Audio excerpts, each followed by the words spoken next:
Osteo arthritis గురించి చెప్పండి. ఆర్టియో arthritis degenerative arthritis అంటారు. ఇది అబౌవ్ 50 ఇయర్స్ నుండి 60 ఇయర్స్ వాళ్ళకి వచ్చేటువంటి వ్యాధి. మనం చేసే పనుల వల్ల ఎక్కువ దూరం నడవడము, లాంగ్ జర్నీలు చేయటము, మెట్లు ఎక్కటము మొదలైన కారణాల వల్ల వాతం పెరిగి కీల్లో ఉండేటువంటి సైనోవిల్ మెంబ్రెయిన్ ఆర్టికులర్ కార్టిలేజ్ దెబ్బతింటుంది. దానివల్ల ఏమవుతుందంటే రిస్ట్రిక్టెడ్ మూవ్మెంట్ ఏర్పడితే, అంటే కీలు కదల్చలేకపోవడం, వాపు రావడం, దానివల్ల క్యాప్సూల్ దెబ్బతింటుంది. ఎక్కువసేపు నిలబడినప్పుడు రెండు మోకాళ్ళు ఇట్లా దగ్గరకు వస్తాయి, మధ్యలో ఆర్టికులర్ కార్టిలేజ్ ఎక్కువ ప్రెషర్ పడుతుంది, పెయిన్ ఎక్కువగా ఉంటుంది.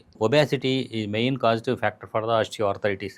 ఒబేసిటీ ఉండటం వల్ల ఏంటంటే ఇవన్నీ వెయిట్ బేరింగ్ జాయింట్స్, నడుము, మోకాలు, నెక్స్ట్ చీలమండలు, ఇవన్నీ ఏమవుతుందంటే బరువు ఎక్కువగా ఉండడం వల్ల ప్రెషర్ ఎక్కువ పడుతుంది. అంటే లోపల ఉండేటువంటి ఆర్టికులర్ కార్టిలేజ్ కానీ మెసోయిమల్ మెంబ్రెయిన్ అరిగిపోతాయి. ఈ విధంగా ఆస్టియోఆర్థరైటిస్ రావడానికి అవకాశం ఉంటుంది. ఎక్కువ మంది భారతదేశంలో బాధపడే వారి సంఖ్య ఆస్టియోఆర్థరైటిస్ లో బాధపడుతున్నారు. అదేవిధంగా చిన్న వయసులోని చాలా మంది ఎముకల కీళ్ల వ్యాధులతో బాధపడుతున్నారు. దానికి కారణం ఏంటంటే ఇంటేక్ ఆఫ్ ఫుడ్స్ తీసుకోవటం. జంక్ ఫుడ్, కార్బొనేటెడ్ డ్రింక్స్ తీసుకోవటము, తిన్నది ఆహారం అరగకుండానే మళ్ళీ ఇంకా ఆహారం తీసుకోవటం, ఇవన్నీ కారణాలు. అంటే స్ట్రెస్ వల్ల కూడా వచ్చేదానికి ఛాన్సెస్ ఎక్కువ ఉన్నాయి. స్ట్రెస్ వల్ల రావడానికి అవకాశం ఉంది. Stress it increase the problem అంతే. ఓకే, ఆ ప్రాబ్లం రేషియోని ఇంకా ఇంక్రీజ్ అయ్యే ఛాన్సెస్ ఉంది.